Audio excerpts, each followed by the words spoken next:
स्वामी विवेकानंद की धारणा थी कि भारत में पुनः स्वर्णिम युग लाने के लिए सबसे पहले आम जनता को शिक्षित तथा संगठित करना होगा और उसके बाद ही सार्थक रूप से स्वाधीनता आंदोलन हो सकेगा। उनके समकालीन तथा परिवर्ती पीढ़ी के अधिकांश राष्ट्र निर्माताओं ने उनके नक्शे कदम पर चलकर उनके स्वप्नों के रूपायन हेतु काफी कुछ किया।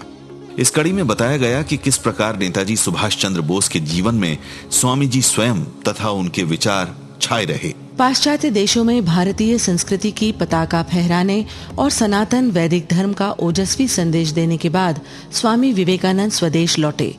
कई वर्षों के अंतराल के उपरांत 15 जनवरी 1896 ईस्वी को उन्होंने भारत भूमि पर पुनः पदार्पण किया और संपूर्ण भारत का भ्रमण करते हुए राष्ट्र का पुनर्गठन करने हेतु जनसाधारण और विशेषकर नवयुवकों का आह्वान किया। बड़े ही आश्चर्य की बात है कि जिन दिनों स्वामी जी के मन में इस तरह के विचार उठ रहे थे, उन्हीं दिनों 23 जनवरी 1896 ईस्वी के दिन एक ऐसे शिशु का जन्म हुआ जिसके जीवन में स्वामी जी के शब्द अक्षरशः चरितार्थ हुए थे।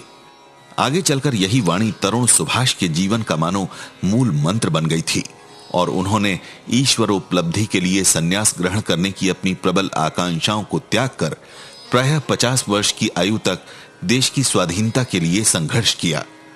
भारत माता तथा उनकी संतानों की सेवा में लगे रहे और अपने आजीवन श्रम के पूरे होने की बेला में ही अंतर्ध्यान हो गए। कुछ लोगों का कहना है कि एक विमान दुर्घटना में उनका देहावसान हो गया और कुछ अन्य का अनुमान है कि उन्होंने संन्यास लेकर अपनी चिराकांक्षित मोक्ष की साधना में मनोनियोग किया। स्वामी विवेकानंद की वाणी के साथ अपने प्रथम परिचय की बात सुभाष बाबू ने अपनी आत्मकथा में सविस्तार लिखी है।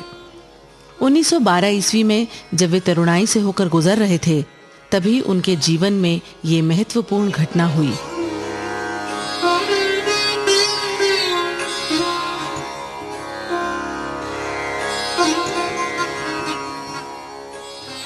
एक दिन अकस्मात ही मैंने अपने को ऐसी स्थिति में पाया जिससे संकट की उन घड़ियों में मुझे सर्वाधिक सहायता मिली। मेरे एक संबंधी जो हमारे शहर में नए नए आए थे, हमारे बगल के ही मकान में निवास करते थे। एक दिन मुझे उनके घर जाना पड़ा। उनकी पुस्तकों के साथ मेरी निगाह स्वामी विवेकानंद की किताब पर पड़ी। मैंने उसके कुछ ही पन्ने पलटे होंगे कि मुझे अनुभव होने लगा, यही तो है वो चीज़ जिसकी खोज मैं व्याकुलता से कर रहा था। मैंने उनसे वो पुस्तक मांग ली, उसे घर ले आया और पढ़ने में जुट गया। उनका संदेश मेरी अंतरात्मा में गहरे से गहरा प्रवेश करता गया। मेरे प्राध्यापक ने पहले से ही मुझ में सौंदर्य अनुभूति तथा नैतिक भावना को जागृत कर दिया था, लेकिन वे मुझे कोई ऐसा आदर्श न दे सके थे जिसको मैं अपना संपूर्ण अस्तित्व समर्पित कर पाता। वह तो विवेकानंद ने मुझे प्रदान किया।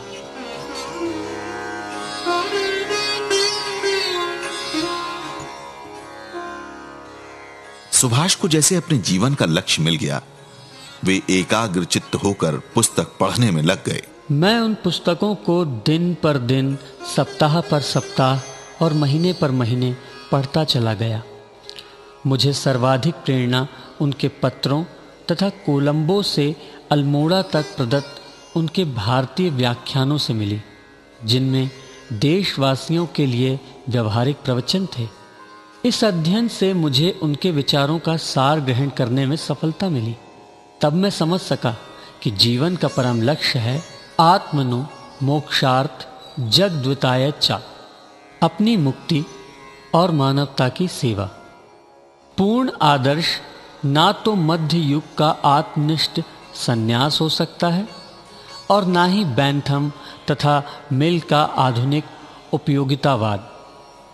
फिर ये भी मैंने समझा कि मानवता की सेवा के अंतर्गत देश की सेवा भी निसंदेह आ जाती है। स्वयं स्वामी विवेकानंद ने अपने एक मार्मिक भाषण में कहा है, प्यारे भाइयों, चारों ओर यह संदेश गूंजने दो कि ये नंगा और भूखा भारतीय, निरक्षर भारतीय, ब्राह्मण भारतीय और पीड़ित भारतीय मेरा अपना ही भाई है। भविष्य के बारे में स्वामी जी ने लिखा था, ब्राह्मण, क्षत्रिय और वैश्य के दिन लग चुके हैं और अब पीड़ितों की बारी है। भविष्य पीड़ितों का है। उन्होंने प्राचीन ग्रंथों की आधुनिक व्याख्या की। वे अक्सर कहा करते थे कि उपनिषदों का मूल मंत्र है शक्ति। नचिकेता के समान हमें अपने आप में श्रद्धा रखनी होगी।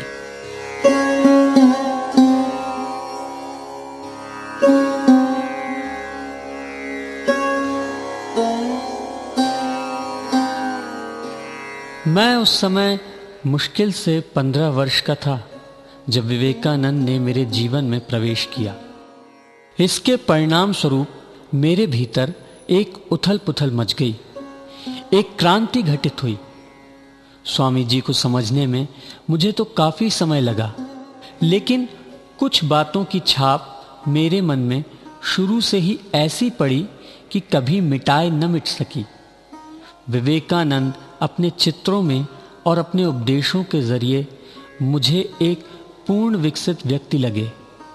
मैंने उनकी कृतियों में उन अनेक प्रश्नों के संतोषजनक उत्तर पाए जो मेरे मन में उस समय घुमड़ रहे थे, या तो अस्पष्ट थे या फिर बाद में स्पष्ट होकर सामने आए।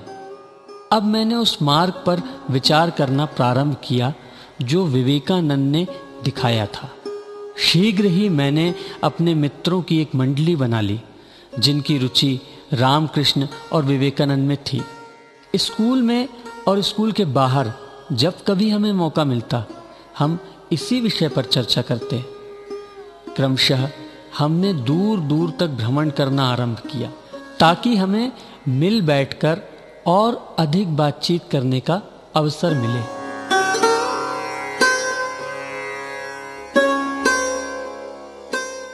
सुभाष चंद्र के जीवन दर्शन पर विवेकानंद जी का गहरा प्रभाव पड़ा था।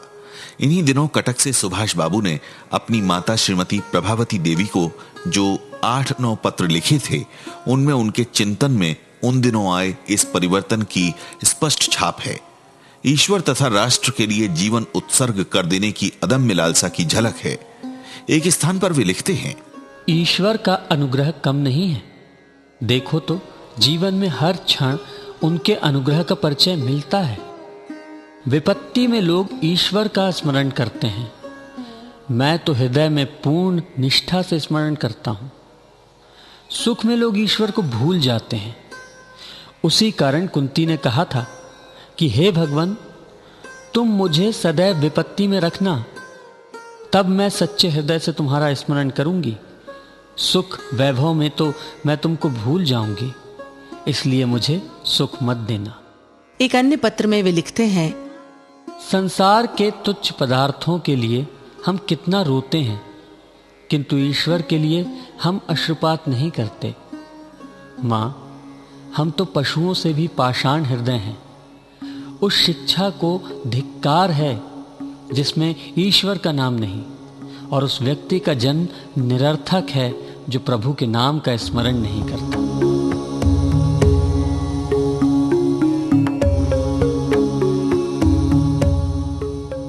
अन्य पत्रों में भी इसी तरह से वे लिखते हैं, ईश्वर ने हमको सांसारिक प्रलोभन के खिलौनों से बहका रखा है और माया में फंसा रखा है। माँ अपने कार्य में व्यस्त है, बच्चा खिलौनों से खेल रहा है। जब तक शिशु खिलौनों को फेंक कर माँ माँ पुकारता हुआ व्याकुल नहीं हो उठता, तब तक माँ उसके पास नहीं आती। माँ सोचती है बच्चा तो खेल ही रहा है, मैं क्यों जाऊं? परंतु जब बच्चे का रुदन माँ के मर्म को वेद देता है, तब माँ दूर नहीं रह सकती और भाग कर बच्चे के पास आ जाती है। विश्वजननी दुर्गा भी माँ की भांति है, वे भी माँ हैं। पूर्ण एकाग्रता से भगवान का स्मरण किए बिना वे हमें नहीं मिलते। इन पत्रों में हम देखते हैं कि वे अधिकांशतः श्री रामकृष्ण की ही वाणी को अपने शब्दों में दोहरा रहे हैं। इससे हम कल्पना कर सकते हैं कि श्री रामकृष्ण ने उन दिनों उनके हृदय पर कैसा अधिकार जमा लिया था। 8 जनवरी 1913 ईस्वी को अपने मंझले भाई के नाम पत्र में उन्होंने लिखा था, भारतवर्ष की कैसी दशा थी और अब कैसी हो गई है। कितना शोचनीय परिवर्तन है। कहाँ हैं वे परम ज्ञानी महर्षि दार्शनिक? कहाँ हैं हमारे पूर्वज जिन्होंने ज्ञान की सीमा का स्पर्श कर लिया था? सब कुछ समाप्त हो गया। अब वेद मंत्रों का उच्चारण नहीं होता। पावन गंगा तट पर अब सामगान नहीं गूंजते, परंतु हमें अब भी आशा है कि हमारे हृदय से अंधकार को दूर करने और अनंत ज्योति शिखा प्रज्वलित करने के लिए आशा दूत अवतरित हो गए हैं। वे हैं विवेकानंद। वे दिव्य कांति और मर्मवेदी दृष्टि से युक्त हो सन्यासी के वेश में विश्व में हिंदू धर्म का प्रचार करने के लिए ही आए हैं। अब भारत का भविष्य निश्चित ही उज्जवल है। इस प्रकार हम देखते हैं कि 1912-13 ईस्वी में जब सुभाष रॉबिन्शाw स्कूल कटक में छात्र थे, तभी स्वामी जी ने उनके जीवन में प्रवेश किया था और उनके हृदय पर अपना आधिपत्य जमा लिया था। इसके फलस्वरूप उनके जीवन का ढर्रा ही बदल गया। उनके जीवन में आए परिवर्तन की ओर उनके माता पिता का ध्यान गया। वे योग तथा ब्रह्मचर्य आदि से संबंधित विषयों का अध्ययन और तदनुसार साधनाएं करने लगे। गुरु अथवा पथ प्रदर्शक की आवश्यकता का बोध होने के कारण वे नगर में आने जाने वाले साधु सन्यासियों से मेलजोल बढ़ाने लगे, परंतु उन्हें आशानुरूप समाधान नहीं मिला। धीरे धीरे उनका रुझान सेवा कार्य की ओर हुआ। वे लिखते हैं,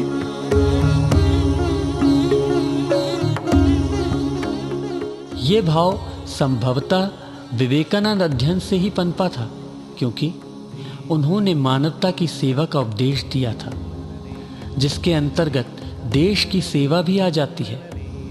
उन्होंने सबसे ये भी कहा था कि वे गरीबों की सेवा करें, क्योंकि गरीबों की सेवा करना ही भगवान की पूजा है। अपने मन को अंधविश्वास से मुक्त करने के इस प्रयास में विवेकानंद से मुझे बड़ी सहायता मिली। उन्होंने जिस धर्म की शिक्षा दी और योग संबंधी जो धारणा प्रस्तुत की, उसका आधार वेदांत था, जो एक युक्ति संगत दर्शन है। वेदांत संबंधी उनकी अवधारणा वैज्ञानिक सिद्धांतों से विरुद्ध ना होकर उन्हीं सिद्धांतों पर आधारित थी।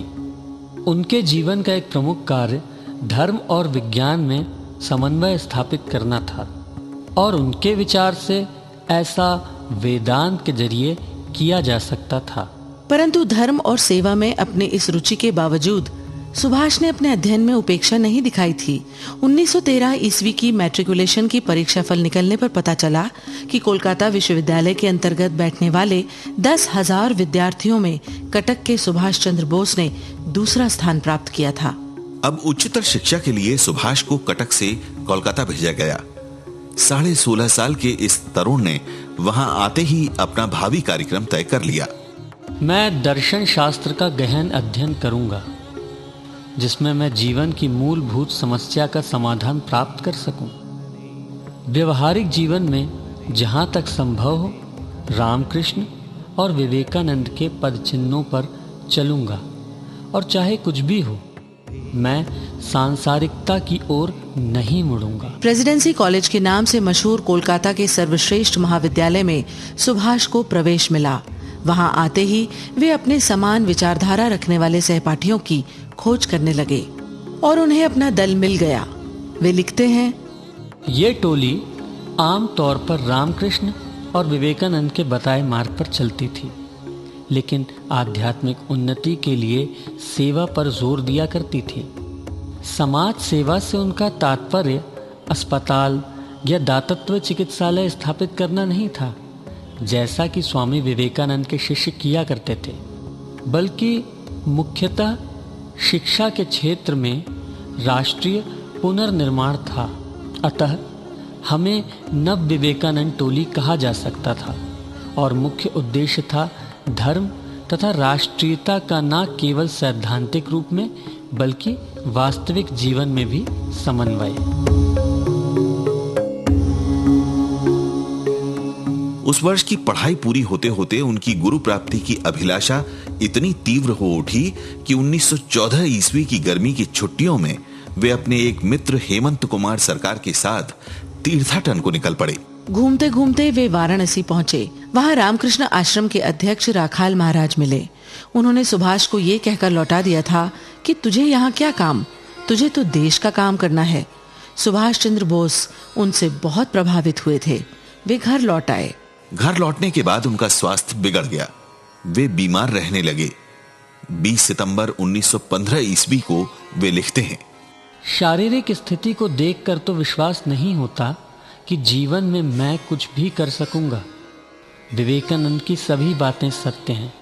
लोहे के समान सुदृढ़ नाड़ियां और श्रेष्ठ प्रतिभाशाली मस्तिष्क यदि तुम्हारे पास है तो संपूर्ण विश्व तुम्हारे कदमों में झुकेगा।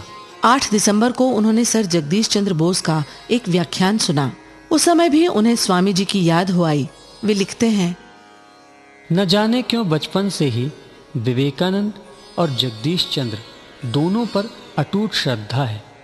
उनके चित्र देखकर तथा उनके संबंध में 2-4 किंवदंतियां सुनकर उनकी ओर आकृष्ट हुआ था। मेरी धारणा है कि सुधार के लिए पवित्र सिद्धांतों का पालन करने वाले युवकों के एक संगठन की जरूरत है। देशवासियों की आंखें खोल देनी चाहिए। वास्तव में रामकृष्ण ने चरित्र को राष्ट्रीय जीवन का मूल माना है। 1917 ईस्वी की जुलाई में उन्होंने स्कॉटिश चर्च कॉलेज में बीए तृतीय वर्ष के लिए प्रवेश लिया। इन्हीं दिनों उन्होंने विश्वविद्यालय की फौजी यूनिट में भर्ती होकर सैन्य शिक्षा भी ग्रहण की। दर्शन शास्त्र लेकर बीए पास करने के बाद वे प्रायोगिक मनोविज्ञान में एमए करने की सोच रहे थे। तभी अचानक एक दिन उनके पिता ने उनके समक्ष इंग्लैंड जाकर आईसीएस यानी भारतीय राजकीय सेवा की पढ़ाई करने का प्रस्ताव रखा। 15 सितंबर 1919 ईस्वी को उन्होंने जलियान से इंग्लैंड के लिए प्रस्थान किया। वहां पहुंचकर वे गंभीरता पूर्वक परीक्षा की तैयारी में जुट गए। 10 महीनों के भीतर ही उन्हें इस कठिन परीक्षा में बैठना था। तथापि इस व्यस्तता के बीच भी अपने जीवन का लक्ष्य उन्हें कभी विस्मृत नहीं हुआ। 23 मार्च 1920 ईस्वी को वे कैम्ब्रिज से अपने एक मित्र तथा सहपाठी चारुचंद्र गांगुली को लिखते हैं, यहाँ आकर और यहाँ के लोगों तथा उनकी कार्य प्रणाली को देखकर मैं अनुमान करता हूँ कि हमारे देश में 2 चीज़ें बहुत आवश्यक हैं। जन साधारण में शिक्षा का प्रसार और श्रमिक आंदोलन। स्वामी विवेकानंद कहा करते थे कि भारत की उन्नति किसान से ही होगी। पाश्चात्य जगत ने यह दिखा दिया है कि जनशक्ति क्या कर सकती है। यदि कभी भारत की प्रगति हुई तो वो जनशक्ति के द्वारा ही प्राप्त होगी। स्वामी विवेकानंद वर्तमान भारत पुस्तक में कह गए हैं कि ब्राह्मण, क्षत्रिय और वैश्य इन तीनों वर्णों के आधिपत्य के दिन बीत चुके हैं। पाश्चात्य जगत में वैश्य वर्ग में आते हैं पूंजीपति तथा उद्योगपति। मजदूर दल के शक्तिशाली होते ही उनका समय भी समाप्त होने वाला है। भारत के अछूत जाति के लोगों ने इतने दिन केवल कष्ट भोगा है। इसीलिए अब हमें जन शिक्षा और श्रमिक संगठन का प्रयास करना चाहिए। 1920 ईस्वी की जुलाई में वे प्रशासनिक सेवा की प्रतियोगिता में बैठे। वे अपने पर्चे संतोषजनक रूप से हल नहीं कर पाए थे। तथापि अप्रत्याशित रूप से उन्हें चौथा स्थान मिला, परंतु सरकारी नौकरी करना उन्हें मंजूर नहीं था। 22 अप्रैल 1921 ईस्वी को उन्होंने इस सेवा से त्यागपत्र दे दिया।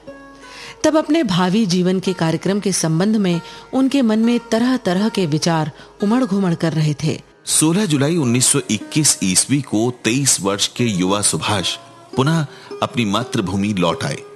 उनका पहले से ही बंगाल के सुप्रसिद्ध नेता देशबंधु चित्तरंजन दास के साथ पत्र व्यवहार चल रहा था और अब उन्होंने महात्मा गांधी से भी मुलाकात की। धीरे धीरे उनके मन के समक्ष उनका भावी कार्यक्रम स्पष्ट हो उठा। देशबंधु ने स्वस्थापित एक विद्यालय में उन्हें शिक्षक का कार्य दे दिया। इसके अतिरिक्त उन्होंने पत्रकारिता भी आरंभ की और एक युवा स्वयंसेवक दल के संगठन में लग गए। इन्हीं दिनों भारत में प्रिंस ऑफ वेल्स का आगमन हुआ। कांग्रेस ने उनकी इस यात्रा का पूर्ण बहिष्कार करने का प्रस्ताव पास किया।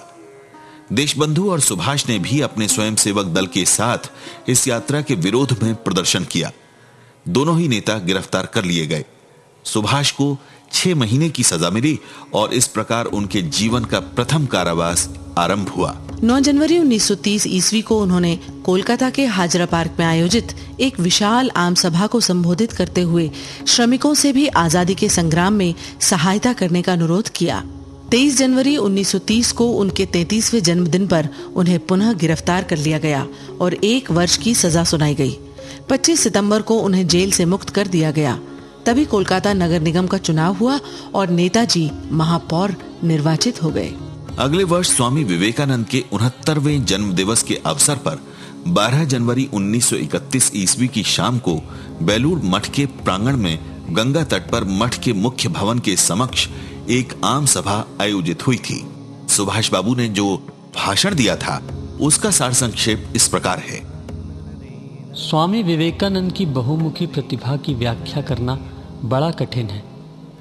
मेरे समय का छात्र समुदाय स्वामी जी की रचनाओं और व्याख्यानों से जैसा प्रभावित होता था वैसा और किसी से भी नहीं होता था।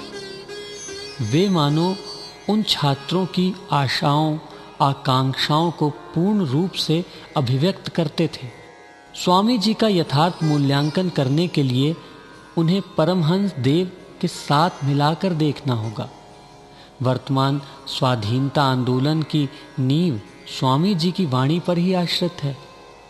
भारतवर्ष को यदि स्वाधीन होना है तो उसमें हिंदुत्व या इस्लाम का प्रभुत्व होने से काम न होगा। उसे राष्ट्रीयता के आदर्श से अनुप्राणित कर विभिन्न संप्रदायों का सम्मिलित निवास स्थान बनाना होगा। भारत में महापुरुषों का अभाव नहीं है। यहाँ ऐसे अनेक प्रतिभावान लोगों का जन्म हुआ है जो अन्य देशों के श्रेष्ठतम व्यक्तियों के समतुल्य हैं। परंतु हमारी सबसे बड़ी आवश्यकता है जनता को जगाने की। इसीलिए तो स्वामी जी ने प्राच्य और पाश्चात्य, धर्म और विज्ञान तथा अतीत एवं वर्तमान के बीच समन्वय साधित किया। 6 मई को नेताजी ने पूना की मराठा संवाद पत्र के संपादकीय विभाग के श्री A.R. भट्ट के नाम एक पत्र लिखा था। स्वामी जी के बारे में लिखते समय मैं आनंद विभोर हुए बिना नहीं रह पाता।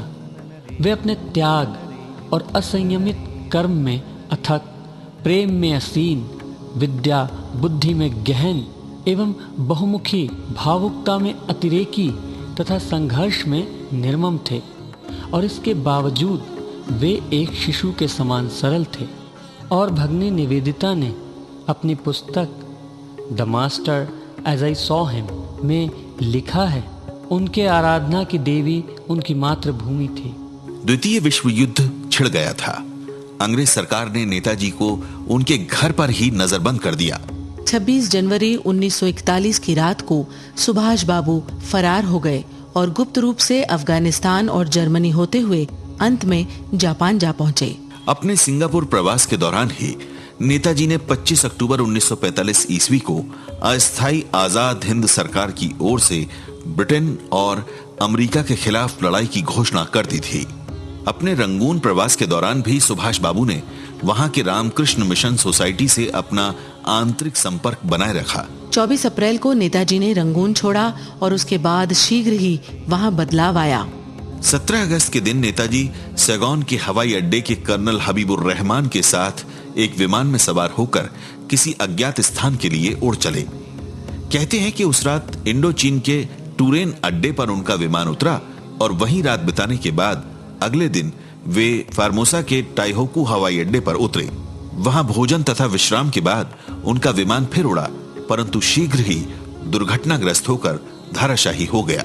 19 अगस्त को 9 बजे रात में देहावसान के थोड़ी देर पूर्व नेताजी की संज्ञा लौटी और वे बोले, हबीब, मेरा अंत आसन्न है। मैं अपनी सारी जिंदगी अपने देश की आज़ादी के लिए लड़ता रहा हूँ और आज अपने देश की आज़ादी के लिए मर रहा हूँ। जाकर मेरे देशवासियों से कह देना कि वे भारत की आज़ादी के लिए अपनी लड़ाई जारी रखें। भारत आज़ाद जरूर होगा और शीघ्र होगा। युग प्रवर्तक विवेकानंद, परिकल्पना श्री राम तिवारी, समन्वय संजय यादव, मध्य प्रदेश शासन संस्कृति विभाग स्वराज संस्थान संचालनालय की प्रस्तुति।